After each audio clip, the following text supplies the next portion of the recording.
Hello students, welcome to Arms Junior. तो कैसे हैं आप? मेरा नाम है अरुण कुमार, आपका अपना केमिस्ट्री एजुकेटर। और आज मैं आपके लिए लेकर आया हूं एक और जबरदस्त सा चैप्टर। अब आप कहोगे कि एक और मतलब, अरे अभी तक हमने काफी सारे चैप्टर्स के वन शॉट रिवीजन देख लिए हैं, चाहे वो केमिकल रिएक्शन एंड इक्वेशन हो, पीरियोडिक क्लासिफिकेशन ऑफ एलिमेंट्स हो, या कार्बन कंपाउंड्स हो। अब हमारा ये लास्ट चैप्टर बचता है केमिस्ट्री में, साइंस में नहीं, केमिस्ट्री में लास्ट चैप्टर मेटलर्जी। अब ये वाला जो चैप्टर है ये कार्बन कंपाउंड्स के बाद आपका one of the most important chapter मान के चलो, सबसे ज्यादा इंपॉर्टेंट हो गया कार्बन कंपाउंड्स। एंड उसके बाद मेटलर्जी। इन दोनों ही चैप्टर में से बहुत ही ज्यादा क्वेश्चंस आपको देखने को मिलेंगे, या मैं ये कहूं कि कार्बन कंपाउंड्स और मेटलर्जी में से मिला के आपके लगभग 70% पोर्शन केमिस्ट्री का आएगा। तो कुछ गलत नहीं होगा, क्योंकि ये दोनों चैप्टर आपके बहुत ही ज्यादा इंपॉर्टेंट है। मैंने पहले भी बताया, जिन बच्चों ने कार्बन कंपाउंड्स की वीडियो नहीं देखी है वो जाके चैनल पे चेक कर सकते हैं। ठीक है, उसका पूरा वन शॉट रिवीजन आपको वहां मिल जाएगा। उसको हमने दो पार्ट में बांटा है, पार्ट वन पार्ट टू, क्योंकि बड़ा चैप्टर है। ये भी एक बड़ा चैप्टर है, तो इसको भी हम दो पार्ट में करने वाले हैं, यानी पार्ट वन पार्ट टू। अब आज इस पार्ट वन में हम बेसिक चीजें करेंगे। ठीक है, मेटल्स की प्रॉपर्टीज देखेंगे, चाहे फिजिकल प्रॉपर्टीज हो या केमिकल प्रॉपर्टीज हो, और आयनिक कंपाउंड्स कैसे बनते हैं, ये सारी चीजें हम देखने वाले हैं। ठीक है, तो बहुत ही ज्यादा इंपॉर्टेंट वीडियो होने वाली है, इस वीडियो को बिल्कुल भी स्किप ना करें। ठीक है, अगर वीडियो आपने खोल ली है तो बिल्कुल लास्ट तक देखें, तभी आपको समझ आ पाएगा। वरना देखो फिर वही बात है कि खाया पिया कुछ नहीं, हाथ लगे बाहर आने, कुछ नहीं मिलने वाला। अगर आप वीडियो को पूरा नहीं देखोगे तो आप वीडियो का लाभ कैसे उठा पाओगे? और ये जो वन शॉट लेक्चर सीरीज है ना, वो इसीलिए है। अब बहुत बच्चों के कमेंट्स आ रहे थे और बहुत बच्चे मतलब पर्सनली भी बोल रहे थे कि सर मेटलर्जी समझ नहीं आ रहा है, मेटलर्जी में प्रोसेस कैसे होते हैं वो सब समझ नहीं आ रहा है। तो उसके लिए अब आपको चिंता करने की जरूरत नहीं है। अब आपको वन शॉट रिवीजन में सारी चीजें क्लियर हो जाएगी। ठीक है, एक एक चीज बेसिक से लेके एडवांस तक हम करने वाले हैं, तो आपको टेंशन तो बिल्कुल नहीं लेनी। टेंशन को आप भूल जाओ। और अभी भी क्लास 10th में अगर आप हो और थोड़ा सा ही टाइम बचा है, लगभग महीना भर बचा है पेपर्स में, अभी भी आपके पास टाइम है। ठीक है, आपका कोर्स तो कंप्लीट है ही, आपके पास नोट्स तो है ही, और दूसरी चीज आप पढ़ाई तो कर ही रहे हो। ऐसा तो है नहीं कि आप नहीं पढ़ रहे होगे। अगर आप नहीं पढ़ रहे होते तो आप ये वीडियो क्यों खोलते? इसका मतलब आप पढ़ाई के लिए सीरियस हो। तो अभी भी आपके पास टाइम है, अभी भी आपके पास बहुत समय है। देखो क्लास 10th में साइंस और मैथ आपने कवर कर लिया ना, बाकी सारे सब्जेक्ट तो हो ही जाएंगे। वो तो सिर्फ रट के पास होने वाले सब्जेक्ट्स हैं। लैंग्वेजेस के पेपर बहुत इजी होते हैं, सोशल साइंस वगैरह आप कर लोगे, कोई उसमें दिक्कत नहीं आएगी। मेन दिक्कत ही आती है क्लास 10th में साइंस एंड मैथ में। तो उसी के लिए हमने अपने चैनल पे one shot revision series start की। और टेस्ट सीरीज हमारी है ही, जो भी पुणे के स्टूडेंट्स हैं, जो पुणे से हैं, वो यहाँ के टेस्ट देते हैं। ठीक है, अगर आप पुणे से नहीं हो, आप बहुत दूर से हो, तो भी आप कम से कम यूट्यूब पे फ्री वीडियोस का लाभ तो उठा ही सकते हो। तो इस वीडियो का आपको लाभ उठाना है तो सबसे पहले तो आप कॉपी और पेन लेके बैठो, तभी आप इस वीडियो का पूरा लाभ उठा पाओगे। कॉपी और पेन लेके बैठो। और दूसरा, छोटे छोटे नोट्स बनाओ, शॉर्ट नोट्स बनाओ। उन छोटे नोट्स की आपको बहुत ज्यादा जरूरत पड़ने वाली है लास्ट मोमेंट पे। कई बार होता है ना, आप क्वेश्चन कर रहे हो और कहीं अटक गए, अब आपको समझ नहीं आ रहा कैसे करना है कैसे करना है, अरे सर दर्द हो गया। तो क्या करना होता है उस टाइम पे? वही शॉर्ट नोट देख के फॉर्मूला रिवाइज करना होता है।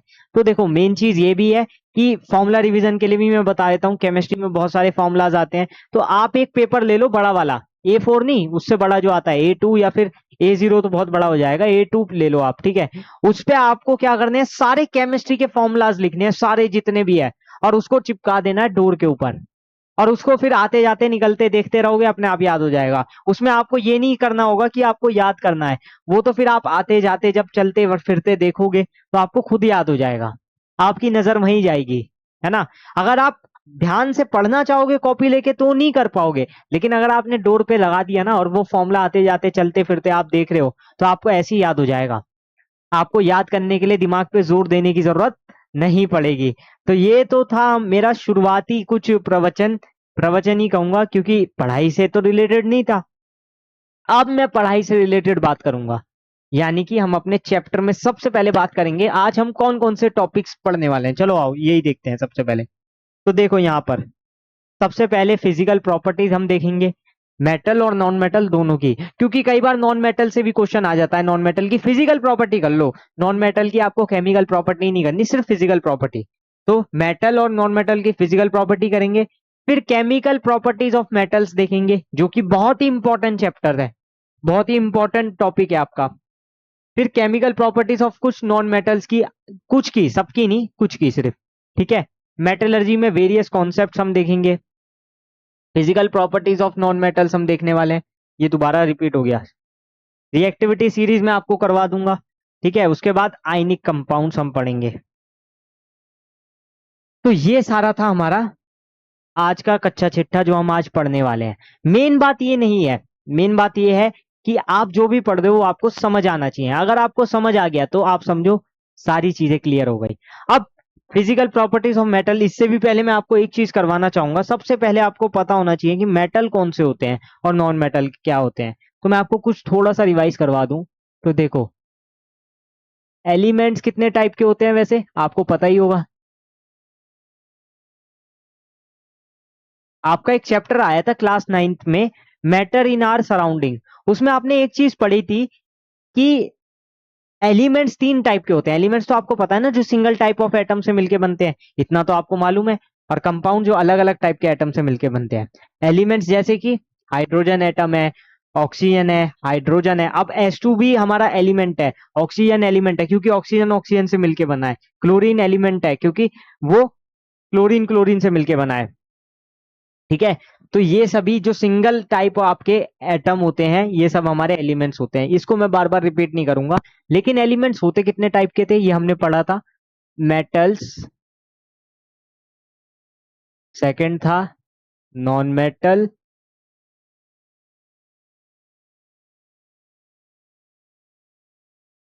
एंड थर्ड आता था इन तीनों के बाद मेटेलॉइड्स,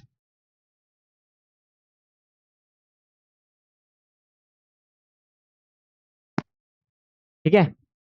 अब ये तो हमें पता था कि metal, non metal, metalloids 3 type के एलिमेंट होते हैं, ठीक है।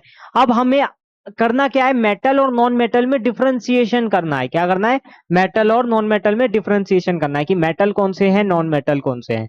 तो देखो, सिंपल सी चीज है। देखो, मेटल को पहचानना और नॉन मेटल को पहचानने के लिए हमें पहले पढ़नी होगी फिजिकल प्रॉपर्टी। लेकिन कई बार हम फिजिकली देख के नहीं बता सकते कि कौन सा मेटल है कौन सा नॉन मेटल है। तो तब उस केस में मुझे क्या करना होगा, उस केस में मुझे केमिकल प्रॉपर्टीज पढ़नी होगी। अगर मुझे केमिकल प्रॉपर्टी पता होगी मेटल की, तो इसका मतलब मैं बता पाऊंगा ना कौन सा मेटल है कौन सा नॉन मेटल है। अगर मेरे को सपोज करो, मेटल की एक फिजिकल प्रॉपर्टी होती है शाइनिंग बिहेवियर, ठीक है, वो लस्ट्रस बिहेवियर शो करता है। लेकिन क्या सिर्फ यही प्रॉपर्टी से आप बता पाओगे कि ये मेटल है? कुछ नॉन मेटल भी तो शाइन कर सकते हैं, ऐसा तो है, करते भी हैं, है ना।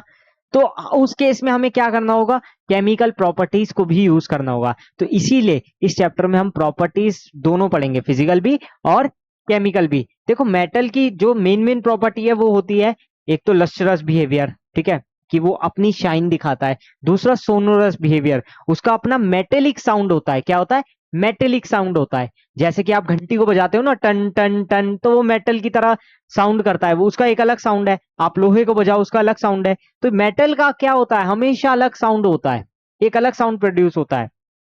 तीसरा, ये हार्ड होते हैं। और चौथा, ये सॉलिड होते हैं रूम टेम्परेचर पे, सिवाय एक को छोड़ के जो होता है मरकरी। तो ये 4 पॉइंट अगर आपको याद है तो आप मेटल को डिफाइन कर सकते हो। और पेपर में आ जाता है फिजिकल प्रॉपर्टीज लिखने के लिए मेटल की भी और नॉन मेटल की भी, और डिफरेंशिएशन भी आ जाता है कि मेटल और नॉन मेटल को डिफरेंशिएट करो। अगर 3 नंबर में आ गया तो आपको 3 पॉइंट विद एग्जाम्पल लिखने होंगे, ठीक है। तो ये बात आपको पता होनी चाहिए। अब मेटल होते कौन कौन से हैं, देखो, जैसे कि फेरस आयरन मेटल है, कॉपर मेटल है, ठीक है, सोडियम क्या है, मेटल है, ठीक है, लिथियम क्या है, मेटल है, पोटेशियम क्या है, मेटल है, ठीक है। ये सभी मेटल होते हैं। और नॉन मेटल में कौन कौन से आ जाते हैं आपके, नॉन मेटल में आ जाएंगे जैसे कार्बन है, नॉन मेटल है, सिंपल सी बात है। सल्फर है, नॉन मेटल है, ठीक है, ये तो आपको पता होगा ना। तो इस टाइप से आप बता पाओगे। ऑक्सीजन नॉन मेटल है, ठीक है, फ्लोरीन क्या है, नॉन मेटल है, क्लोरीन क्या है, नॉन मेटल है। तो इस टाइप से आप बता सकते हो ना। अब आ जाओ आप फिजिकल प्रॉपर्टीज में, क्योंकि मैंने थोड़ा सा आपको क्या किया, बैक स्टोरी बता दी मेटल नॉन मेटल की। ठीक है, अब आपको ये क्लियर हो गया होगा ऑब्वियसली कि मेटल नॉन मेटल क्या है। हाँ, ये बात क्लियर है यार, मेटल नॉन मेटल चैप्टर है अगर, या मेटलर्जी चैप्टर है, क्लास 10 सीबीएसई में मेटल एंड नॉन मेटल होता है नाम, यहाँ मेटलर्जी है। बहुत ज्यादा डिफरेंस नहीं होता है, थोड़ा बहुत ही डिफरेंस है आपका सीबीएसई और एसएससी में। लेकिन हाँ, हम पढ़ते इसमें भी मेटल्स के बारे में ही है और उसमें भी, ये बात क्लियर है।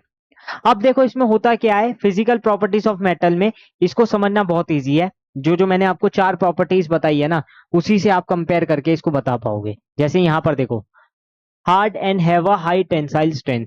तो मेटल्स क्या होते हैं, हार्ड होते हैं और उनकी टेंसाइल स्ट्रेंथ क्या होगी, हाई होगी। ठीक है, ये तो मैंने पहले ही बताया था, मेटल्स हार्ड होते हैं।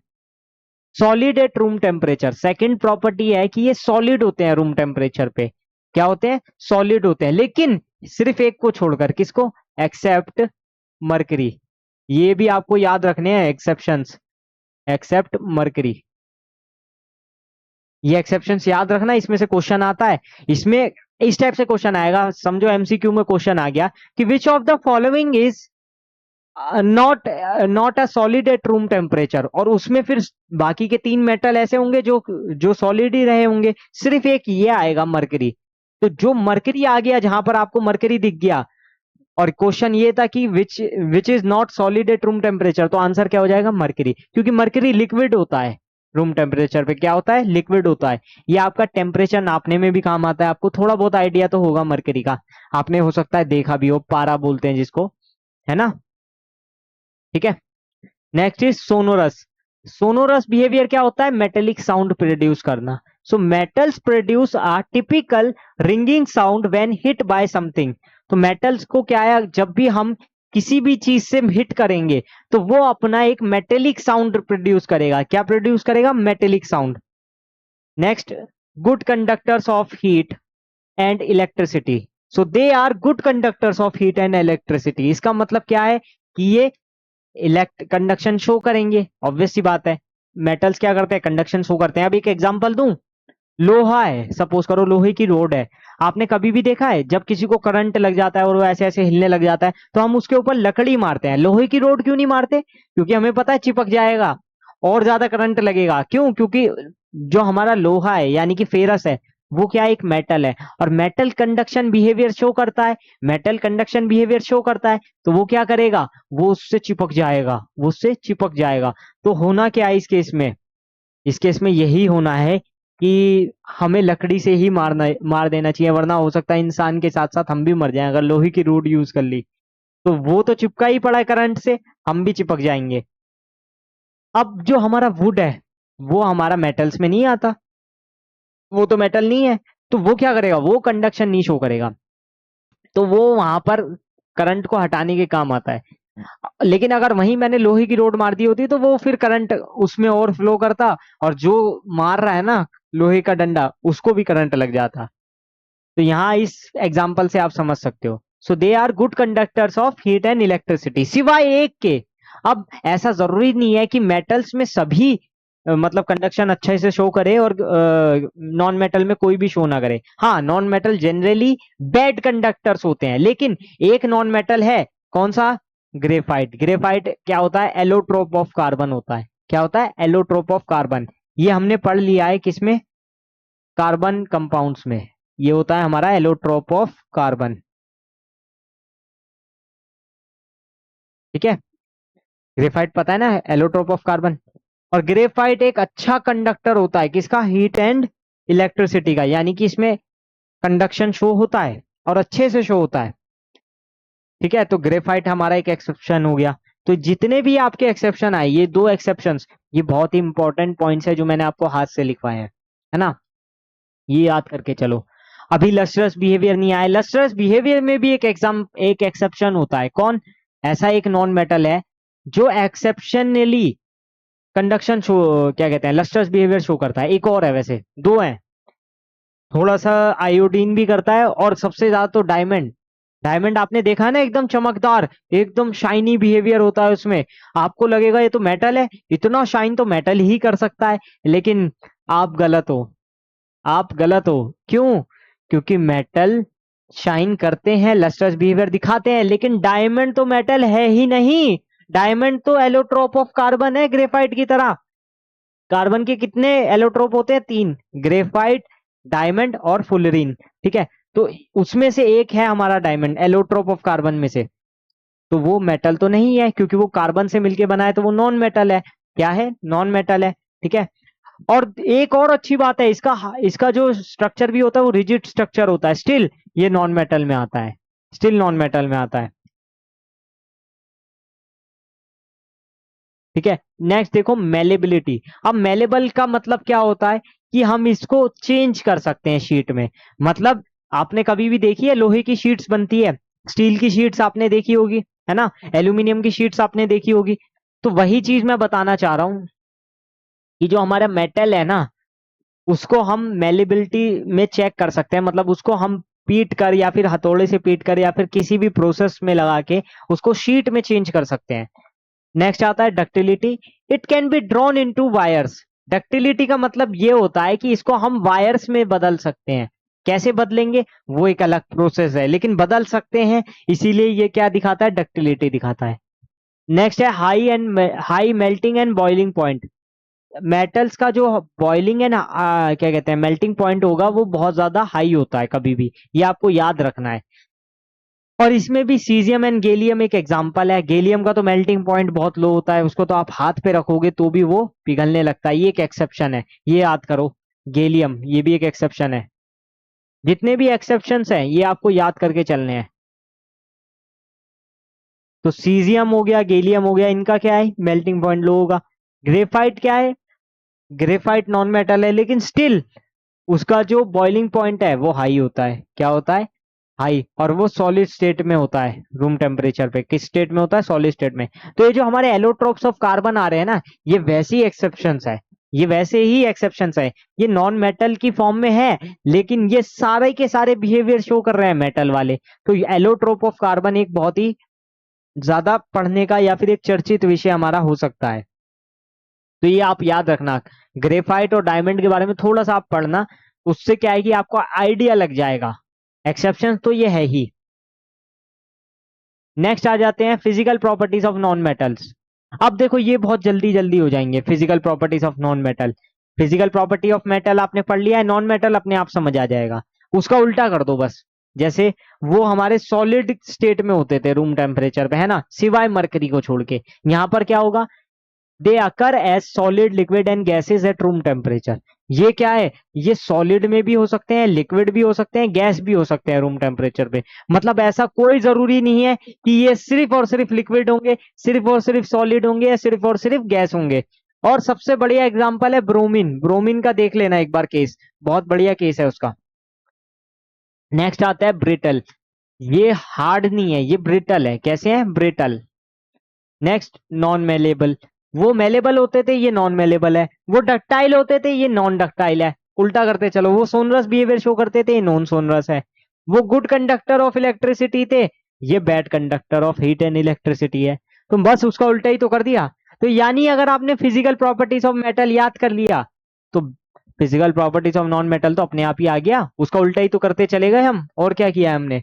मतलब एक बार हमने किया मेटल की फिजिकल प्रॉपर्टी को याद, दूसरी बार हमने किया नॉन मेटल की प्रॉपर्टीज को याद। अब साइड में आप डिफरेंशिएट भी कर सकते हो। इस तरफ आपने फिजिकल प्रॉपर्टी लिख दी मेटल की, इस तरफ लिख दी नॉन मेटल की। ऐसे लिखते चलो, they are sonorous, they are non sonorous, they are ductile, they are non ductile, they are malleable, they are non malleable, they are good conductors of electricity, they are bad conductors of electricity. तो इस तरीके से आप 4 5 6 point भी लिख सकते हो। अब बताओ हो जाएगा कि नहीं? अब बताओ कोई कोई हार्ड है इसको याद करना? कितना आसान से हमने कर लिया, चुटकियों में याद किया, चुटकियों में।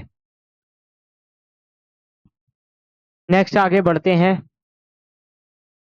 Chemical properties of metals.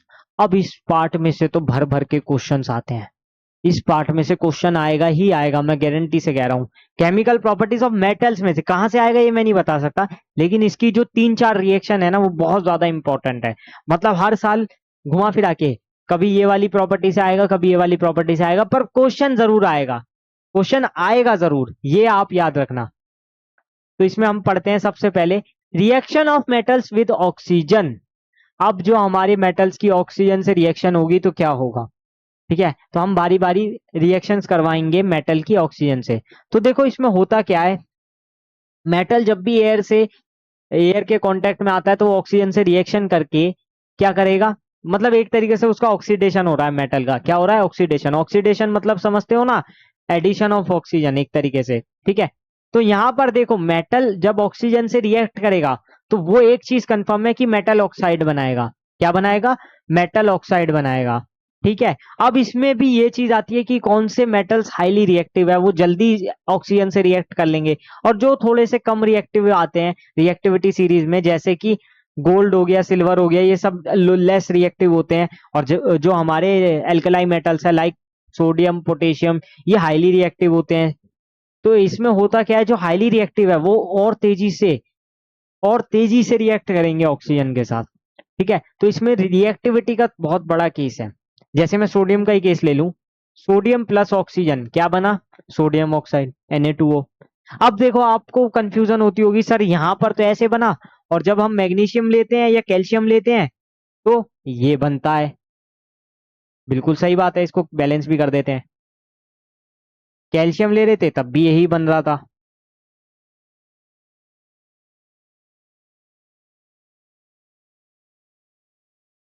और एल्यूमिनियम ले रहे थे तो क्या बन रहा था,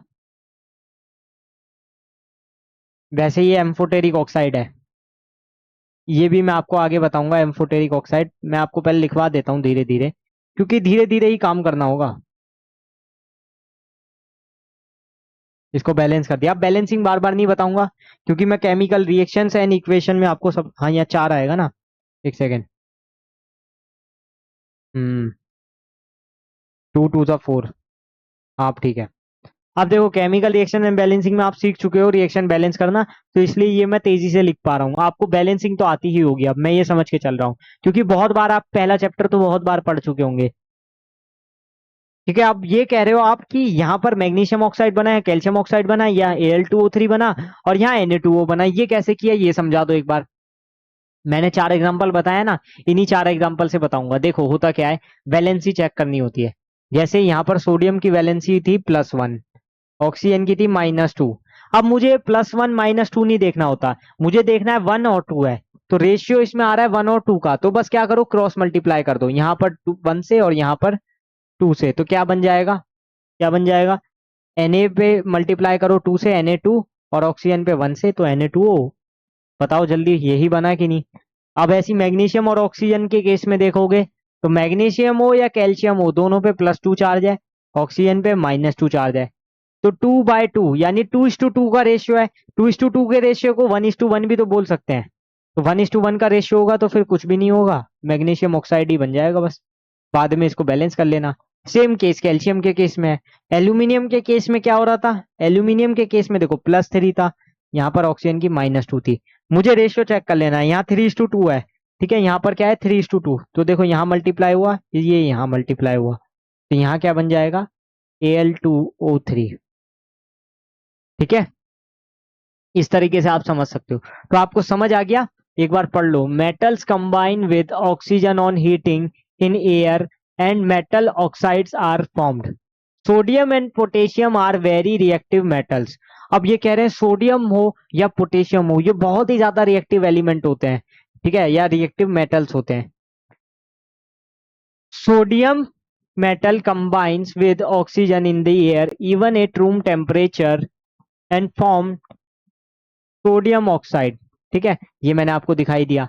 तो आप ये चीज अब बना के लिख सकते हो। आप सोडियम का ले रहे थे एग्जांपल, सोडियम ऑक्साइड लिख दिया। मैग्नीशियम का ले रहे होते हैं, कैल्शियम का लिखते, तो मैग्नीशियम ऑक्साइड या कैल्शियम ऑक्साइड बन रहा होता। तो अब आपसे पेपर में कुछ भी पूछा जाए, आप उसको इजीली बता पाओगे, है ना, कर पाओगे ना। ऐसा तो नहीं है कि आप सिर्फ मेरे को बताने के लिए बोल रहे हो, ठीक है। तो ये एक तरीके से मेटल का ऑक्सीडेशन प्रोसेस ही हुआ।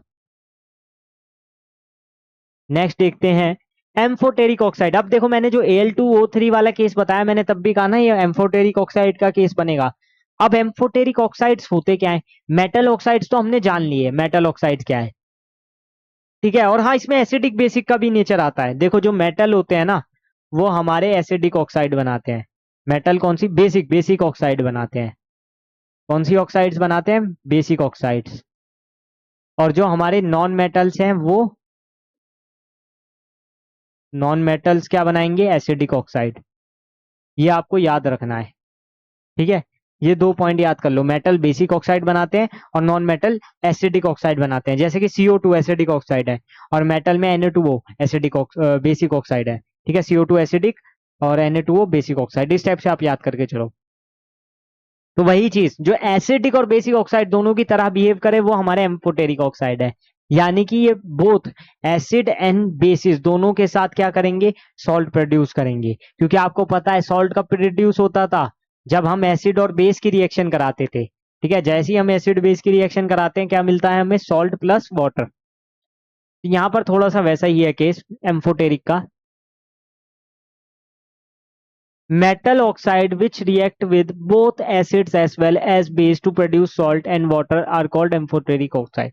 मतलब ऐसी मेटल ऑक्साइड जो दोनों के साथ रिएक्ट कर सके, दोनों मतलब एसिड के साथ भी और बेस के साथ भी, क्या करने के लिए, सॉल्ट प्रोड्यूस करने के लिए। और हमें पता है न्यूट्रलाइजेशन रिएक्शन, जब एसिड बेस की रिएक्शन कराते थे तो हमें सॉल्ट मिलता था प्लस वाटर मिलता था। तो कुछ उसी टाइप का यहाँ पर केस आ गया। जैसे मैंने Al2O3 की रिएक्शन कराई HCl से, एसिड से, तो क्या बना यहाँ पर AlCl3 प्लस H2O। अब इसको बैलेंस कर देंगे, बैलेंस करना आपको आता है। और Al2O3 की जैसी मैंने एक बेस से, एक स्ट्रॉन्ग बेस से रिएक्शन कराई NaOH से, तो क्या बना NaLO2 plus H2O, sodium aluminate, ठीक है। तो ये आपको दो केस में आपको बता रहा हूँ, एम्फोटेरिक ऑक्साइड्स में से क्वेश्चन आ जाते हैं कई बार, इसलिए इसको आपको अच्छे से पढ़ के चलना है। इसमें से क्वेश्चन आएगा और क्वेश्चन पूछा जाता ही है, कुछ ना कुछ तो पूछता ही है। ऐसा नहीं होगा कभी भी कि इसमें से क्वेश्चन एक भी ना आए, तो पढ़ के चलना है आपको अच्छे से, ठीक है। नेक्स्ट आ जाते हैं, reaction of metals with water. अब मेटल की रिएक्शन जब हम वाटर के साथ करवाएंगे तब हमें क्या मिलने वाला है। तो देखो बहुत ही इंपॉर्टेंट रिएक्शन ये होने वाली है, मेटल की जब हम वाटर के साथ रिएक्शन कराएंगे तो क्या मिलेगा, बेहतरीन सी ये रिएक्शंस होने वाली है। इसमें से क्वेश्चन आता है, मैं आपको बता रहा हूँ, इसमें से क्वेश्चन ज्यादा आता है, पिछली वाली से भी ज्यादा ये इंपॉर्टेंट है, मान के चलो। तो देखो जैसे ही हम मेटल की रिएक्शन वाटर से कराएंगे ना, दो चीजें बनेगी। पहले तो पहले पार्ट में तो मेटल ऑक्साइड बन जाएगा, पहले पार्ट में तो मेटल ऑक्साइड बन जाएगा। अब जो रिएक्टिव एलिमेंट है वो क्या करता है, वो सिर्फ मेटल ऑक्साइड नहीं बनाएगा, वो वहीं तक नहीं रुकेगा, वो बोलेगा कि नहीं मैं एक और बार ऑक्सीडेशन करूंगा, मैं एक और बार रिएक्शन करूंगा। एक और बार रिएक्शन करते ही वो मेटल हाइड्रोक्साइड बनाता है। तो ये दो पॉइंट आपको याद रखने हैं। पहला स्टेप मेटल प्लस वाटर, उसमें बना मेटल ऑक्साइड, ठीक है। मेटल ऑक्साइड अभी हमने ऑक्सीडेशन प्रोसेस जो देखा ना पिछला, रिएक्शन विद ऑक्सीजन या रिएक्शन विद एयर, उसमें भी बनता था। तो पहले केस में क्या होगा, मेटल ऑक्साइड प्लस हाइड्रोजन। अब जो रिएक्टिव एलिमेंट होगा वो यहां नहीं रुकेगा, वो दूसरे स्टेप में भी जाएगा, वो कहेगा कि मेरी मेटल ऑक्साइड अब वाटर से रिएक्ट करेगी। पहले तो मेटल ऑक्साइड बन गया, अब वही मेटल ऑक्साइड क्या है, वाटर के साथ दोबारा रिएक्ट करेगा और क्या बना लेगा, मेटल हाइड्रोक्साइड बना लेगा। और हाइड्रोजन गैस यहाँ पर भी होगी, वही जो पहले से थी वो वहीं रहेगी, ठीक है। तो ये वाला केस आपको देखना है। जैसे एल्यूमिनियम इतना ज्यादा रिएक्टिव नहीं है, मॉडरेट रिएक्टिव है, ठीक है। रिएक्टिविटी सीरीज आपको याद है ना, ये वाली।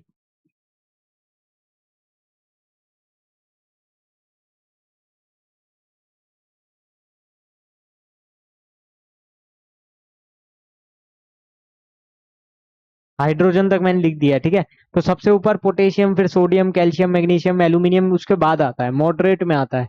तो एल्यूमिनियम क्या करेगा, सीधा सीधा वाटर से रिएक्ट करके Al2O3 बना लेगा। क्या बना लेगा, Al2O3। एंड उसके बाद हाइड्रोजन गैस लिबरेट करेगा। अब ये दोबारा वाटर के साथ रिएक्शन नहीं दिखाएगा, क्यों, क्योंकि ये हाईली रिएक्टिव एलिमेंट तो नहीं है, ये हाईली रिएक्टिव एलिमेंट तो नहीं है। यहाँ पर हमने देख लिया है एल्यूमिनियम नीचे आ रहा है ना, और जैसे जैसे इस वाले में हम नीचे जाते हैं रिएक्टिविटी डिक्रीज होती है। क्या होती है, रिएक्टिविटी डिक्रीज होती है, ये चीज हमें पता है। तो यानी सबसे ज्यादा रिएक्टिव कैल्शियम, पोटेशियम, सोडियम और मैग्नीशियम, ये चारों हैं। इसके बाद वाले मॉडरेट है, और हाइड्रोजन के नीचे वाले लेस रिएक्टिव हैं, लो रिएक्टिविटी वाले हैं, ठीक है। तो ये पहला केस हो गया। सेकंड केस में देखो, अब कैल्शियम आ गया जो कि हमारा एक रिएक्टिव एलिमेंट है। क्या है, रिएक्टिव एलिमेंट या रिएक्टिव मेटल है। तो अब देखो इसमें क्या होगा, कैल्शियम जैसे ही हमारा H2O से रिएक्ट करेगा तो यहाँ पर सबसे पहले क्या बनेगा, कैल्शियम ऑक्साइड। और वो कैल्शियम ऑक्साइड दोबारा वाटर से रिएक्ट करके क्या बना लेगा, कैल्शियम हाइड्रोक्साइड। कैल्शियम हाइड्रोक्साइड का फॉर्मूला क्या होगा, CaOH का होल ट्वाइस। देखो कभी भी हाइड्रोक्साइड आए ना, हाइड्रोक्साइड का मतलब होता है उसमें OH जुड़ेगा। जैसे सोडियम हाइड्रोक्साइड हो जाएगा NaOH, ठीक है। पोटेशियम हाइड्रोक्साइड हो जाएगा KOH। मैग्नीशियम हाइड्रोक्साइड हो जाएगा MgOH का होल ट्वाइस। अब यहाँ ट्वाइस क्यों आया? क्योंकि मैग्नीशियम की वैलेंसी 2 होती है, पोटेशियम और सोडियम की वैलेंसी 1 थी तो यहाँ पर एक ही OH आया। इसकी वैलेंसी 2 थी तो यहाँ पर 2 आए, ठीक है। तो ऐसे आप समझ सकते हो। तो यहाँ बन गया कैल्शियम हाइड्रोक्साइड। यहाँ तक कोई दिक्कत? ठीक है। अब सोडियम के केस में देखो, सोडियम प्लस H2O किया तो क्या बना? Sodium hydroxide plus hydrogen plus heat. अब ये क्योंकि बहुत ही हाईली रिएक्टिव एलिमेंट है तो इसमें देखो हमें सोडियम हाइड्रोक्साइड भी मिला, हाइड्रोजन गैस भी मिला और हीट भी। तो थोड़ा सा आपको याद रखना पड़ेगा, और याद रखने के मैं आपको तरीके बता रहा हूँ, रिएक्शंस को कैसे समझना है, कैसे आप याद कर पाओगे इजी वे में, वो सारी चीजें मैं आपको क्लियर करवाता चल रहा हूँ, जिससे कि आपको दिक्कत ना हो। एक बार इसको अच्छे से देख लो, अच्छे से, क्योंकि 30 मिनट का लगभग वीडियो हो गया है। मैं चाहता हूँ कि आप रिवाइज कर लो।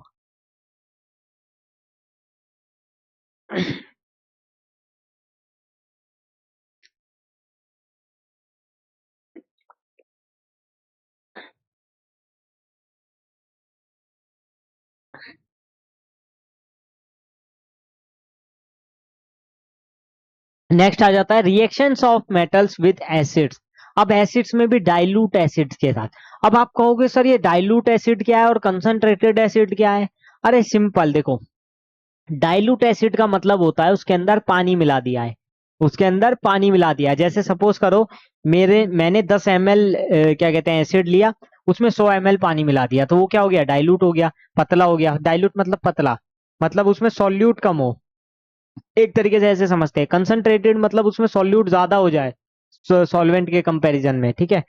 तो कंसंट्रेटेड एसिड होगा कि मैं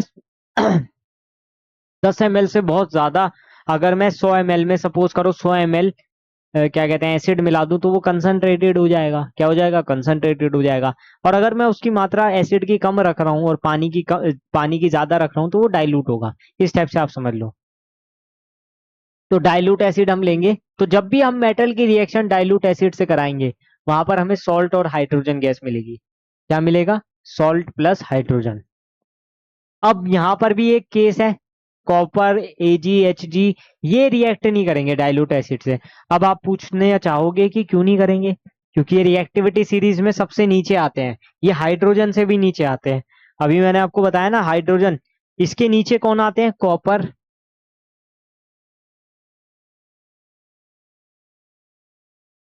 इसके नीचे आएंगे कॉपर, मरकरी, अर्जेंटेनियम, फिर गोल्ड, प्लेटिनम। तो ये सब क्या है कि बहुत ही लेस रिएक्टिव है। तो यहाँ पर ये लेस रिएक्टिव होने की वजह से डाइल्यूट एसिड से रिएक्ट ही नहीं करेंगे, ठीक है ना। तो हमें सिर्फ कौन से केसेस पढ़ने हैं? क्या कहते हैं, हाई रिएक्टिविटी वाले और मॉडरेट रिएक्टिविटी वाले। लेस रिएक्टिव वाले इससे रिएक्ट कर ही नहीं रहे। अब एग्जांपल देखो, फेरस प्लस 2HCl गिव्स, यहाँ पर हमें क्या मिल जाएगा? Salt plus hydrogen gas. तो पहली चीज तो हाइड्रोजन गैस तो लिबरेट होनी ही है हर जगह, तो हाइड्रोजन पहले लिख दिया। अब देखो इसका सॉल्ट क्या बनेगा? फेरस करेगा Cl के साथ रिएक्शन। फेरस का होता है Fe का होता है +2 वैलेंसी और Cl की -1, तो क्या बनेगा? FeCl2। अब तो मैंने आपको बता दिया ना कैसे कंपाउंड बनाते हैं, तो यहाँ बन गया FeCl2। नेक्स्ट Mg+2HCl, यहाँ पर भी सेम हाइड्रोजन गैस लिबरेट हुई, MgCl2 बन गया। मैग्नीशियम की वैलेंसी भी +2 थी, इसकी -1 थी, क्रॉस मल्टीप्लाई किया MgCl2। Zn में देखो Zn+2HCl, ZnCl2 इसकी भी +2 होती है। तो आप समझ रहे हो, जिनकी भी +2 है वहां ZnCl2 MgCl2 बन रहा है। और जिसकी वैलेंसी 1 होगी उसमें क्या होगा, या जिसकी 3 होगी उसमें क्या होगा? जैसे यहाँ देखो Al की जैसी रिएक्शन कराई HCl से, क्या बना? AlCl3 + 3H2, ठीक है। क्योंकि एल की एल्यूमिनियम की +3 होती है वैलेंसी, तो यहाँ AlCl3 बनेगा। इसको एक बार आप अच्छे से क्लियर कर लो, क्योंकि ये आपको क्लियर होना बहुत ज्यादा जरूरी है ना। और रिएक्शंस को याद कैसे करना है ये मैंने आपको बता दिया, आप ये फॉर्मूला याद कर लेना। मेटल की जब हम डाइल्यूट एसिड से रिएक्शन कराते हैं तो क्या बनता है, और ये नीचे वाले रिएक्शन नहीं करते हैं तो क्यों नहीं करते हैं, ठीक है। नेक्स्ट क्वेश्चन है reaction of metals with nitric acid. Reaction जब हम करवाएंगे मेटल की नाइट्रिक एसिड से, तो उस केस में हमें क्या मिलेगा देखने को, ये चीज भी हमें ध्यान से देखनी होगी। बहुत ध्यान से हमें करना है काम को, हमें बहुत ज्यादा हबड़ तबड़ भी नहीं करनी और बहुत ज्यादा हमें लाइटली भी नहीं लेना है। चीजों को हमें समझ के चलना है। जैसे जैसे हम चीजों को समझते चलेंगे सब चीज आपको आसान लगेगी, सब कुछ। बस करना क्या है, चीजों को समझना है। अगर आपको जो नोट्स में लिखा है वो समझ आ गया तो आप समझ के चलो आपकी तैयारी अच्छी चल रही है। ठीक है, मैं ज्यादा पास आ गया लग रहा है, कैमरे के बहुत ज्यादा पास आ गया था। अब ठीक है, देखो, reaction of metals with nitric acid. Nitric acid बहुत ही हाई एसिड होता है आपका, स्ट्रॉन्ग एसिड भी बोल सकते हो। HNO3, HCl हो गया, H2SO4 हो गया, HNO3 हो गया, ये आपके स्ट्रॉन्ग एसिड्स होते हैं, है ना। ये आपको याद भी करवा रखे हैं पहले से। तो देखो होता क्या है, nitrate salts of metals are formed on reaction of metals with nitric acid. Various oxides of nitrogen like N2O, NO, NO2 are also formed in accordance with concentration of nitric acid.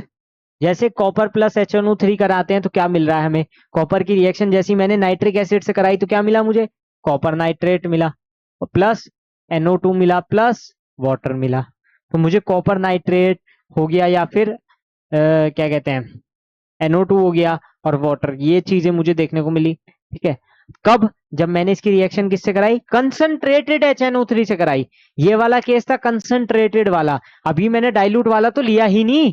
Dilute वाले में क्या होगा, dilute वाले case में देखो ये same बनेगा copper nitrate, ठीक है, वाटर भी बाहर निकलेगा, लेकिन NO2 की जगह NO बनेगी। क्या बनेगी, NO, नाइट्रोजन ऑक्साइड। ठीक है, तो ये आपको याद रखना है इन दोनों केसेस में डिफरेंस क्या है। ये दो रिएक्शन आप याद करके चलो।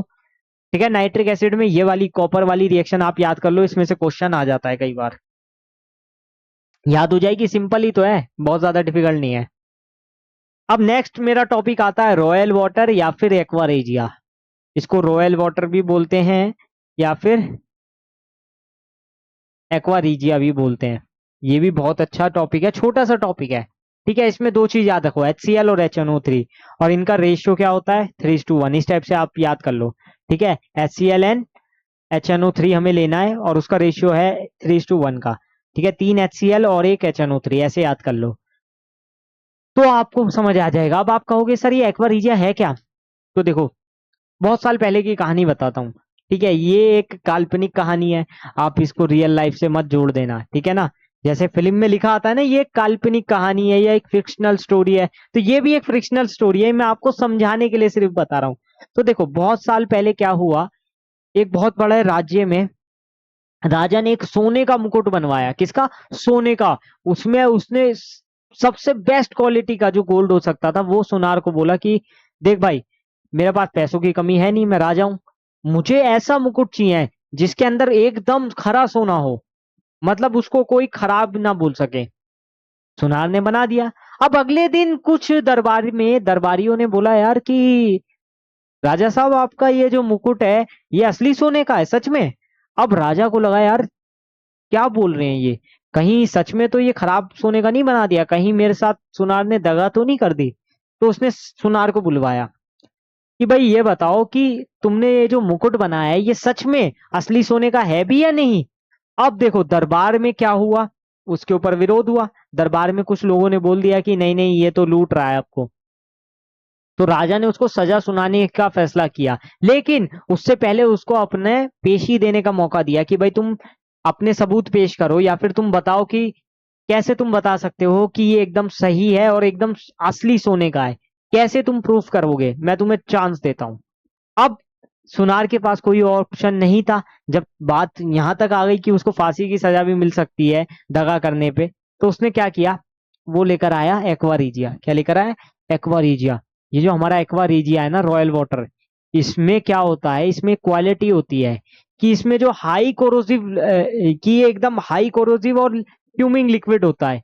ये ऐसा मतलब लिक्विड है ना, मैं सच बता रहा हूँ कि जिसमें गोल्ड और प्लेटिनम को छोड़ के कुछ भी आप डाल दो तो वो क्या होता है, पूरी तरीके से उसको खत्म कर देगा, नाश कर देगा। मतलब इतना खतरनाक है, अगर मैं ये पेन डाल दूंगा एक्वारिजियम में तो ये पूरा खत्म हो जाएगा सीरियसली। अगर मैं अपनी बोतल उठा के डालूंगा वो सीधा खत्म हो जाएगा। तो हो क्या रहा है, लोहा भी मैं डालूंगा वो सीधा खत्म हो जाएगा, मतलब इतना ज्यादा क्रोजिव है। इतना ज्यादा कोरोसिव। तो वो जब ये लेकर आया एक्वारीजिया, तो उसने कहा कि ठीक है मुकुट को इसमें डालो। अगर मुकुट इसमें डालते ही पूरी की तरह डिसॉल्व नहीं हो पाया और पूरी की पूरी तरह मतलब इसमें खत्म नहीं हुआ, तो इसका मतलब ये सही है। और अगर मुकुट खराब हो गया, मुकुट इसके क्रोजिव बिहेवियर के संपर्क में आते ही इससे खत्म हो गया, तो इसका मतलब मान के चलो कि मैंने खराब मुकुट बनाया है। राजा ने कहा ठीक है भाई, चलो एक्सपेरिमेंट करो। तो वहीं पर दरबार में एक्सपेरिमेंट हुआ, उसने मुकुट को सच में एक्वारीजिया में डाला, रॉयल वाटर में। और यकीन मानो मुकुट को कुछ नहीं हुआ। फिर सबको यकीन हुआ, सबकी आंखें खुली कि नहीं यार ये सुनार सही था, इसने कोई दगा नहीं की है, ये एकदम सही, इसने खरा सोना दिया है। तो तब जाके उसकी जान बची। तो एक्वारीजिया ये चीज है, एक्वारीजिया बोलो या रॉयल वाटर बोलो, जो कि एकदम highly corrosive and fuming liquid होता है, जिसमें गोल्ड एंड प्लेटिनम डिजोल्व नहीं होते हैं, या फिर यहाँ पे ऐसे बोल सकते हो। लेकिन मैं आपको एक चीज बताऊं, इसमें डिसॉल्व हो जाएंगे, लेकिन उसमें वो बिहेवियर नहीं आएगा कोरोजन वाला। उस वैसा बिहेवियर नहीं आएगा कोरोजिव वाला कि इसको खराब कर देगा। क्योंकि गोल्ड और प्लेटिनम की एक क्वालिटी होती है, आपको पता है ना, ये सबसे लो रिएक्टिव होते हैं, रिएक्टिविटी सीरीज में सबसे नीचे आते हैं, आपने देखा भी होगा। तो वही चीज है, ये इतने कम रिएक्टिव होते हैं कि ये इसके कोरोजिव बिहेवियर का इन पे इतना इफेक्ट नहीं पड़ता है। अदरवाइज ये तो किसी को भी बर्बाद कर दे। ठीक है। और ऐसा भी कहा जाता है कि अगर हम अपने शरीर की हड्डी हड्डी होती है ना, हड्डी डाल दो ना अगर आप इसके अंदर, तो हड्डी को भी ये डिसॉल्व कर देगा, मतलब हड्डी को खत्म कर देगा, इतना क्रोजिव है। तो एक बार पढ़ लो इसको। Aqua regia is a highly corrosive and fuming liquid.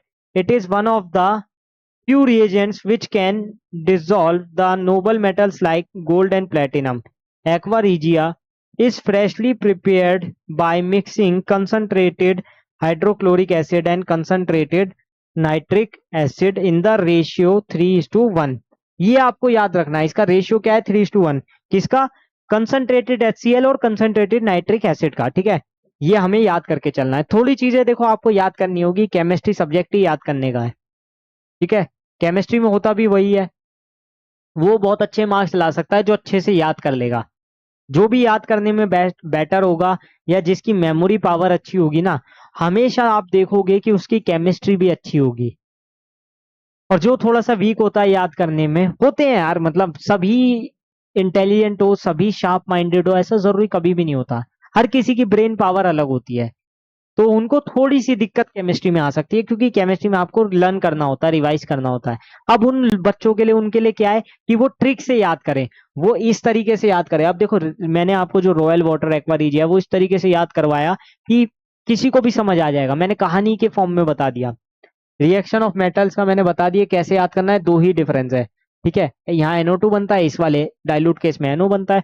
और फिर एक की रिएक्शन याद कर लो, दूसरे की अपने आप हो जाएगी। बट डिफरेंस क्या आ रहा है, इसका ही डिफरेंस आ रहा है ना। तो इस टाइप से आप याद करते चलोगे, चीजें आसान होगी। और चीजें आसान ही तो बनानी है, चीजों को डिफिकल्ट नहीं बनाना है, आसान बना के चलना है एकदम। एकदम स्लोली स्लोली करेंगे, कोई जल्दबाजी नहीं। ठीक है, नेक्स्ट आगे बढ़ते हैं। रिएक्टिविटी सीरीज, पहले भी मैं इसको याद करने का तरीका बता चुका हूँ, फिर से बता देता हूँ। देखो यहाँ पर लिखो KNaClZn।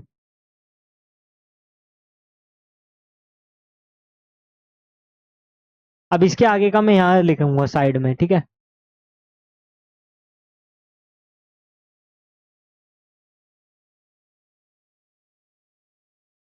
अब देखो इसको याद कैसे करेंगे, बहुत बच्चों को ये दिक्कत आती है। देखो मैं उसके लिए भी आपको ट्रिक बताऊंगा, आप टेंशन बिल्कुल भी मत लो।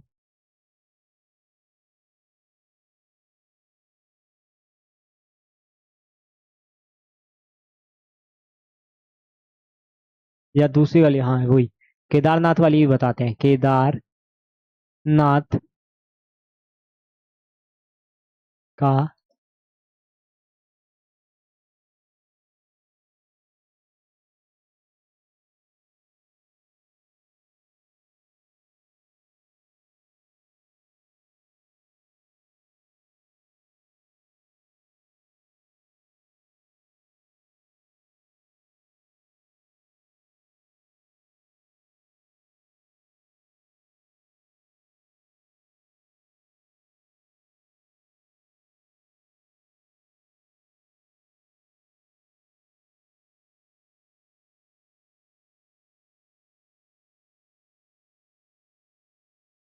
ठीक है, एक बार इसको देखो और एक बार पढ़ने की कोशिश करो। ठीक,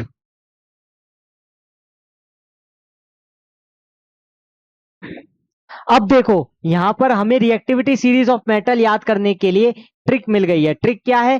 केदारनाथ का माली आलू जरा फीके पकाता है, कौन है जी आगे आओ। तो देखो केदार मतलब पोटेशियम, नाथ मतलब सोडियम, का मतलब कैल्शियम, और माली मतलब मैग्नीशियम, आलू मतलब एल्यूमिनियम, जरा मतलब जेडन यानी जिंक, ठीक है, फीके मतलब एफी ये फेरस हो गया, पकाता यानी पीबी लेड हो गया, है यानी हाइड्रोजन, और उसके बाद कौन मतलब कॉपर, और है जी एच जी, ए जी है आगे, और ए यू आओ।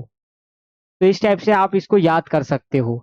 ठीक है, बहुत ही आसान तरीके से आप इसको याद कर लोगे, कोई ज्यादा डिफिकल्ट बात नहीं है। मैं आपको बता रहा हूं ना, अगर आप चीजों को आसान बनाने के लिए कुछ भी करते हो तो उसमें कोई दिक्कत है नहीं। ठीक है, मैं एक और बार बताऊं क्या? बताओ जल्दी।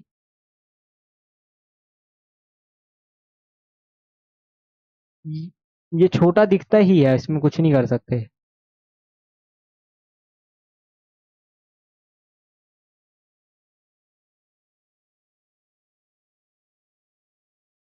तो इसको आप याद कर लेना। इसके बाद आ जाते हैं reaction of metals with non metals. अब देखो नॉन मेटल की केमिकल प्रॉपर्टीज में हम थोड़ा सा आ गए हैं, क्योंकि हम मैंने बताया था ना कुछ प्रॉपर्टी केमिकल प्रॉपर्टीज हम नॉन मेटल की देखेंगे, तो वही है। इसमें हम रिएक्शन देखेंगे मेटल्स की नॉन मेटल के साथ। तो यहां पर देखो जब भी हम मेटल की नॉन मेटल से रिएक्शन करवाते हैं कुछ अलग होगा, कुछ अलग होगा। क्या होगा? वही तो समझाने आया हूं मैं, और क्या करने आया हूं। तो देखो, reactivity of elements in the tendency to attain a completely filled valence shell. Atoms of the metal lose electrons from their valence shell to form cation. Atom of the non-metal gain electrons in the valence shell to form anion. अब इसमें ये कहा है कि जो non metals के जो atom है नॉन मेटल के, वो क्या करेंगे? इलेक्ट्रॉन गेन करेंगे वैलेंस शेल में, अगर उसमें कमी होगी। और जो कैटायन है वो इलेक्ट्रॉन देना चाहेगा। कैटायन क्या होगा? इलेक्ट्रॉन देना चाहेगा। अब इसमें एग्जांपल आता है NaCl का। जैसे सोडियम क्या है हमारा? मेटल है। क्लोरीन क्या है यहाँ पर? नॉन मेटल है। ठीक है, तो देखो मेटल नॉन मेटल दोनों के ही केस लेके चलेंगे। होना क्या है यहाँ पर देखो, सोडियम के पास आउटर मोस्ट इलेक्ट्रॉन में कितने इलेक्ट्रॉन है? 2,8,1। और क्लोरीन के पास 17 है ना, 287। ठीक है, सोडियम के पास एक इलेक्ट्रॉन है, क्लोरीन के पास 7 इलेक्ट्रॉन है। तो यहाँ पर होगा क्या देखो, सोडियम को अपने आप को स्टेबल करने के लिए अपना ऑक्टेट कंप्लीट करना होगा, या यूं कहूं उसको नोबल गैस कॉन्फ़िगरेशन पे आना होगा। उसके लिए वो अपना एक इलेक्ट्रॉन देख के खुद को नियॉन पे यानी कि 2,8 10 पे ले आएगा। उससे इसका क्या होगा? ऑक्टेट कंप्लीट हो जाएगा। अब ये 7 इलेक्ट्रॉन तो दे नहीं सकता, लेकिन ये एक इलेक्ट्रॉन ले सकता है। अगर ये एक इलेक्ट्रॉन ले लेगा क्लोरीन, तो क्या होगा? इसका ऑक्टेट कंप्लीट हो जाएगा, और ये भी नोबल गैस कॉन्फ़िगरेशन पे आ जाएगा। किस पे? आर्गन पे। तो देखो, अगर ये इससे एक इलेक्ट्रॉन ले ले और खुद को 2,8,8 बना ले, तो उसमें कोई दिक्कत है? नहीं, कोई दिक्कत नहीं है। तो यहां पर क्या होता है, सोडियम एक इलेक्ट्रॉन ट्रांसफर करेगा किसको? किसको ट्रांसफर करेगा? क्लोरीन को। और जैसे ही ये क्लोरीन को एक इलेक्ट्रॉन ट्रांसफर करता है, सोडियम के ऊपर कौन सा चार्ज आ जाता है? पॉजिटिव। और क्लोरीन जो एक इलेक्ट्रॉन लेता है उस पर नेगेटिव। तो सोडियम ने इलेक्ट्रॉन दिया तो उस पर पॉजिटिव चार्ज आया, क्लोरीन ने इलेक्ट्रॉन लिया तो उस पर नेगेटिव चार्ज आ गया। तो इसी से आप समझ सकते हो कैसे हम NaCl की फॉर्मेशन करते हैं। तो NaCl की फॉर्मेशन कैसे हुई? सोडियम ने एक इलेक्ट्रॉन लिया और क्लोरीन ने एक इलेक्ट्रॉन लिया। ठीक है, ऐसे आप समझ पाओगे। तो जहां पर भी इलेक्ट्रॉन की इस तरीके से ट्रांसफर देखने को मिलता है, यहाँ पर हमें आयनिक बॉन्ड देखने को मिलता है। कैसा बॉन्ड देखने को मिलता है? Ionic bond. तो इसके बीच में आयनिक बॉन्ड है, या फिर यूं कहूं ये एक आयनिक कंपाउंड है, तो गलत नहीं होगा। अब नेक्स्ट टॉपिक हमारा यही है, आयनिक कंपाउंड। उससे पहले कुछ क्वेश्चन देख लेते हैं। क्वेश्चन देखने जरूरी है ना। आयनिक कंपाउंड पे आने से पहले मैं कुछ क्वेश्चन देख लेता हूँ। जैसे ये वाला क्वेश्चन है, when a copper coin is dipped in a silver nitrate solution, a glitter appears on the coin after some time. Why does this happen? Write the chemical equation. तो देखो हो क्या रहा है इसमें, कॉपर कॉइन लिया, अरे कॉपर का सिक्का लिया मैंने, ठीक है, कॉपर का सिक्का लिया, उसको मैंने सिल्वर नाइट्रेट सॉल्यूशन में डाल दिया, किसमें, सिल्वर नाइट्रेट, यानी AgNO3 का सपोज करो एक्वस सॉल्यूशन था, उसमें डाल दिया। अब उसके बाद क्या हुआ, मुझे ग्लिटर अपीयर हुए कॉइन में थोड़ी देर बाद। ऐसा क्यों हुआ, क्योंकि कॉपर ने उससे रिएक्ट कर लिया होगा, कॉपर उसको डिस्प्लेस कर देगा। आपने डिस्प्लेसमेंट रिएक्शन पढ़ी थी ना, उसमें होता क्या था, highly reactive element less reactive element को डिस्प्लेस मारता था, तो वही चीज यहाँ होगी। रिएक्शन देखो कुछ इस तरीके से होगी, कॉपर प्लस AgNO3 गिव्स, अब देखो कॉपर और Ag में कौन ज्यादा रिएक्टिव है, रिएक्टिविटी सीरीज मैंने करवाई है ना, कॉपर ऊपर आता है, Ag नीचे आता है। अभी देखो यहाँ पर मैंने सिखाया, अभी कॉपर ऊपर है, Ag नीचे है, ठीक है, तो होगा क्या यहाँ पर, जैसे ही मैंने ये चीज देखी तो यहाँ पर बनेगा कॉपर नाइट्रेट, क्योंकि कॉपर की वैलेंसी 2 है, नाइट्रेट की 1 है, यहाँ पर ये Ag प्लस नाइट्रेट -1 होगा, तो यहाँ पर देखो +2 -1, तो यानी 2:1 का रेशियो है, तो कॉपर नाइट्रेट बना और Ag अलग आ गया। अब इसको बैलेंस कर लो, इसको बैलेंस कैसे करेंगे, यहाँ 2 से मल्टीप्लाई करना होगा, तभी तो ये कॉपर नाइट्रेट हुआ। यहाँ पे 2 से मल्टीप्लाई किया तो यहाँ भी 2 से मल्टीप्लाई करना होगा, करना ही होगा, ऑब्वियसली बात है। अब देखो ग्लिटर क्यों अपीयर हुए, क्योंकि यहाँ पर डिस्प्लेसमेंट रिएक्शन हुई, कॉपर ने क्या किया, इसको डिस्प्लेस कर दिया, इस यहाँ पर डिस्प्लेसमेंट रिएक्शन होने की वजह से ही यहाँ पर ग्लिटर अपीयर हुए थे, और रिएक्शन को मैंने लिख दिया, ठीक है। इसको देखो एक बार,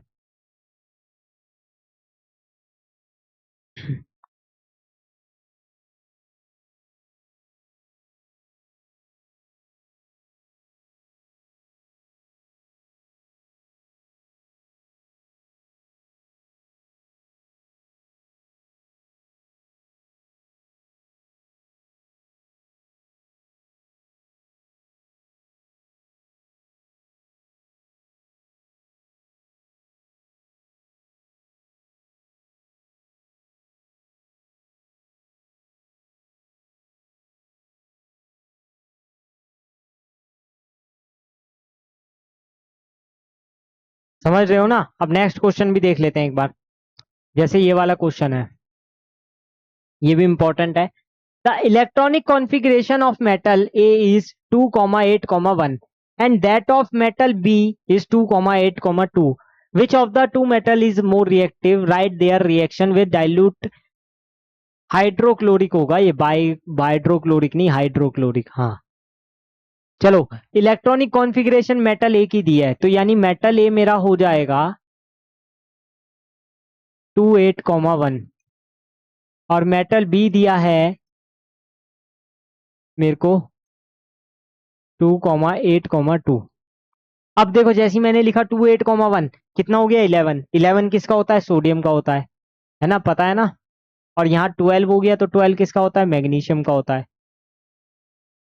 ये आपको पता है, ठीक है, पता ही है। तो ये मेटल बी हो गया मैग्नीशियम, मेटल ए हो गया सोडियम। अब पहली चीज क्या थी, पहली चीज पूछी थी which of two metal is more reactive, हमें पता है सोडियम और मैग्नीशियम में कौन ज्यादा रिएक्टिव होता है, सोडियम ज्यादा रिएक्टिव होता है मैग्नीशियम से, तो पहले का तो आंसर ये हो गया, ठीक है। सेकंड पार्ट पढ़ो, right their reaction with dilute hydrochloric acid. अब दोनों की रिएक्शन लिखेंगे, पहले Na की लिखेंगे HCl से, क्या बना, और फिर हमें लिखनी है मैग्नीशियम की HCl से। ये समझ आया ना यहाँ तक, पहले तो हमने इलेक्ट्रॉनिक कॉन्फ़िगरेशन देख के बता दिया कि ये सोडियम है, ये मैग्नीशियम होगा। अब इन दोनों में रिएक्टिव कौन ज्यादा था, सिंपल सी बात है, रिएक्टिविटी सीरीज में सोडियम ऊपर आता है मैग्नीशियम से, तो ये ज्यादा रिएक्टिव होगा।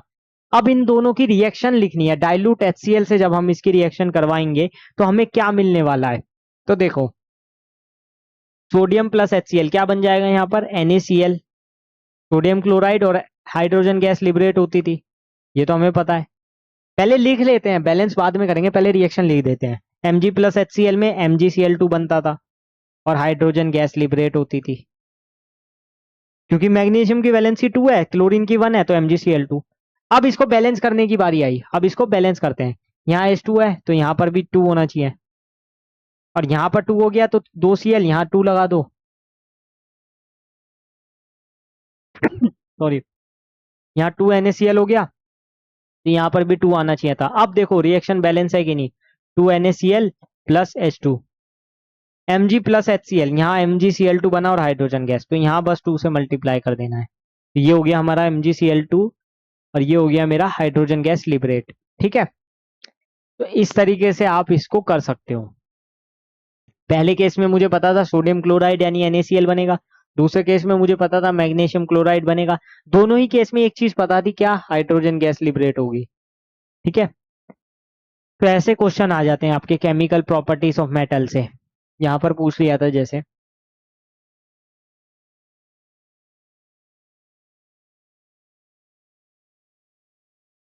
ठीक।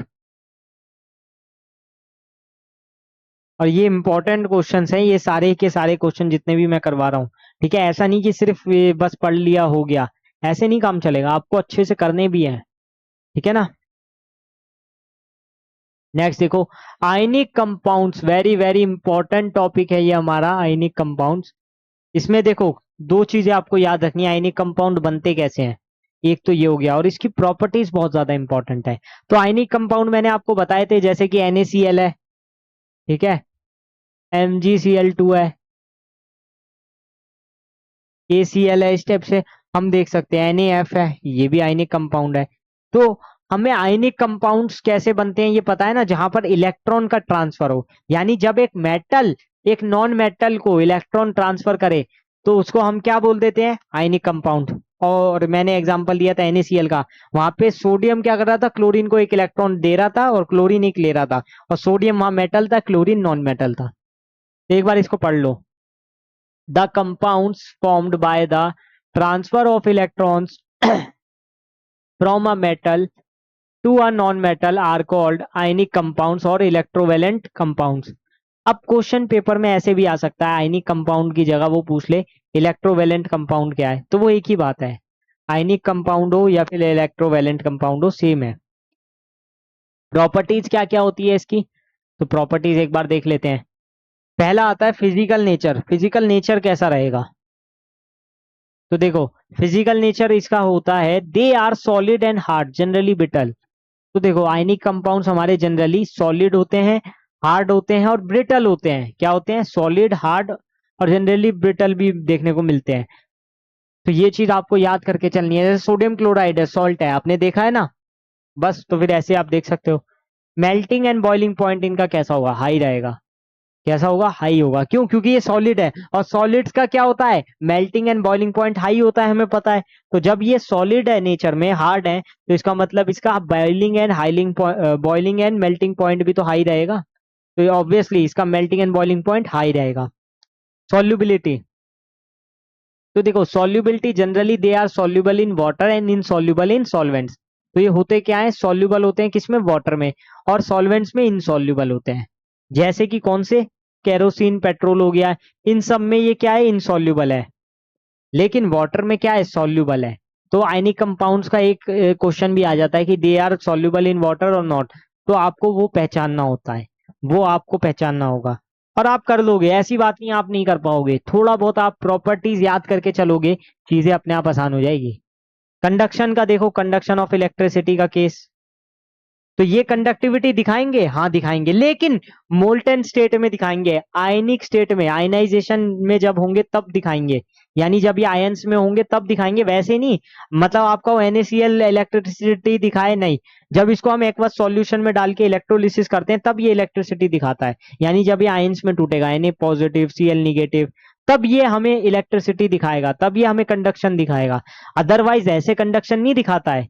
ये क्वेश्चन भी आता है, तो ये सिर्फ मोल्टन स्टेट में कंडक्शन दिखाते हैं। कौन सी स्टेट में? मोल्टन स्टेट में। सॉलिड स्टेट में नहीं दिखाएंगे, सॉलिड स्टेट में नहीं दिखाएंगे। कौन सी स्टेट में दिखाएंगे? मोल्टन स्टेट में। तो ये आपको याद रखना है, यानी कंपाउंड्स हमेशा मोल्टन स्टेट में ही कंडक्टिविटी शो करते हैं, वो कभी भी सॉलिड स्टेट में कंडक्टिविटी शो नहीं करेंगे। ये बात याद कर लो, ठीक है। तो एक बार रिवाइज करो क्या क्या पढ़ा है अभी। सबसे पहले तो फिजिकल नेचर बताया कि they are solid and hard generally brittle, ये सॉलिड होते हैं, हार्ड होते हैं और जनरली ब्रिटल भी होते हैं। मेल्टिंग एंड बॉइलिंग पॉइंट इनका कैसा होता है? High melting and boiling point होता है। सॉल्युबिलिटी, ये बहुत अच्छे सॉल्युबल होते हैं वाटर में, लेकिन कुछ सॉल्वेंट जैसे कैरोसिन हो गया, पेट्रोल हो गया, वगैरह वगैरह, उसमें सॉल्युबल नहीं होते, ठीक है। नेक्स्ट, कंडक्शन ऑफ इलेक्ट्रिसिटी, तो ये कंडक्टिविटी दिखाते हैं लेकिन मोल्टन स्टेट में, सॉलिड स्टेट में नहीं। एक बार रिवाइज करो इसको।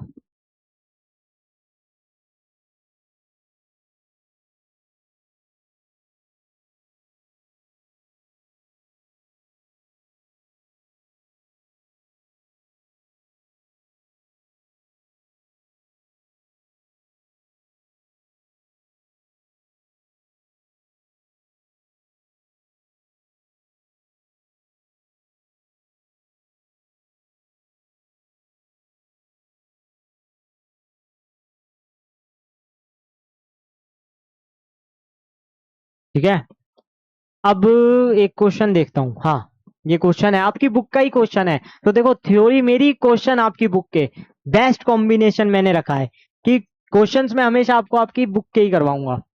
अब जैसे ये वाले क्वेश्चन देखो, make pairs of substances and their properties. इस तरफ सब्सटेंस दे दिया है, इस तरफ प्रॉपर्टी दी है, तो हमें सब्सटेंस को देख के बताना है कि कौन सी प्रॉपर्टी किस सब्सटेंस से मैच कर रही है। बहुत ही इजी सी चीज है, सब्सटेंस आपको पता है कौन सी प्रॉपर्टी शो करेगा, ये भी आप जानते हो, बस उसको मैच करा दो। जैसे यहां देखो, पोटेशियम ब्रोमाइड यानी KBr, क्या है, KBr। अब देखो, पोटेशियम ब्रोमाइड हमारा एक तरीके से आयनिक कंपाउंड है, ये आपको पता होगा कैसे। पोटेशियम क्या है, प्लस चार्ज रखता है, ब्रोमीन नेगेटिव चार्ज रखता है। ऐसा कब हुआ होगा, जब इसने एक इलेक्ट्रॉन इससे लिया हो, यानी पोटेशियम ने अपना एक इलेक्ट्रॉन ब्रोमीन को दिया होगा, इस पे एक इलेक्ट्रॉन एक्स्ट्रा था। ब्रोमीन 35, उतना आपको याद नहीं रखना है, बहुत लंबी इसकी होती है इलेक्ट्रॉनिक कॉन्फ़िगरेशन, अगर आप याद रखने लग जाओगे। 17, और ये यहाँ से 1 लेके अपना 18 यानी ऑक्टेट कंप्लीट करेगा, तो इस टाइप से ये चीजें होगी। बट आपको उतना नहीं याद रखना, सिर्फ K पॉजिटिव Br नेगेटिव से आप समझ जाओ कि यहाँ पर क्या है, आयनिक कंपाउंड है। क्या है, आयनिक कंपाउंड। तो आयनिक कंपाउंड के लिए कौन सी प्रॉपर्टी मैच कर रही है, यहाँ देखो, कंबस्टिबल नहीं, वो तो नहीं होते। हाई डक्टिलिटी नहीं, नो केमिकल रिएक्शन नहीं, वो तो केमिकल रिएक्शन दिखाते हैं। फिर एक ही बचा, सॉल्युबल इन वाटर। तो इसका हो गया ये वाला, सॉल्युबल इन वाटर, क्योंकि आयनिक कंपाउंड्स वाटर में सॉल्युबल होते हैं। हाँ, कुछ सॉल्वेंट्स में वो सॉल्युबल नहीं होते, जैसे कि कैरोसिन वगैरह, पेट्रोल वगैरह, उसमें नहीं होते। गोल्ड, गोल्ड क्या है, मेटल है, और कौन सा मेटल है, लो रिएक्टिविटी वाला। और इसमें जो डक्टिलिटी होगी वो क्या होगी, हाई होगी। तो यहाँ पर देखो, हाई डक्टिलिटी इसके लिए हो गई, क्योंकि मेटल में क्या होता है, डक्टिलिटी हाई होती है, डक्टाइल होते हैं metal. Sulphur, sulphur carbon family से है, कार्बन हो गया, सल्फर हो गया, कंबस्टिबल होते हैं, तो यहाँ पर दिख रहा है, यहाँ से कंबस्टिबल हो जाएगा। लास्ट नियोन बचा, नियोन क्या होता है, इनर्ट गैस। और इनर्ट गैस हो गए या फिर नोबल गैस, वो होते हैं जो केमिकल रिएक्शंस नहीं दिखाते, जो केमिकल रिएक्शन नहीं दिखाते, सिर्फ जिनोन को छोड़ के। तो यहाँ पर नियोन के लिए हो जाएगा ये, नो केमिकल रिएक्शन। ठीक है, तो एक बार इसको नजर मारो और चेक करो, और चेक करके बताओ सब कुछ ठीक है कि नहीं। एक बार जल्दी से चेक करो।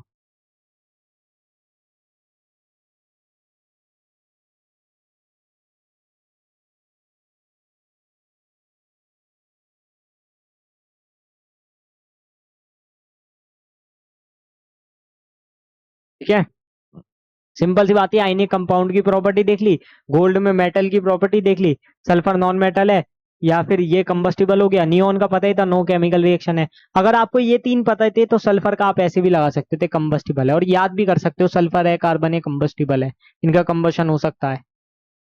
ठीक है ना। तो बस, thank you to attend this lecture. मैं आप सबका बहुत बहुत आभारी हूं कि आपने इस लेक्चर को पूरा देखा, मतलब आई एम इम्प्रेस्ड कि अगर आप यहां तक पहुंच गए हो ना, अगर आपने ये थैंक यू लिखा हुआ देख लिया है, इसका मतलब समझो बॉस आपने पूरा लेक्चर देखा है।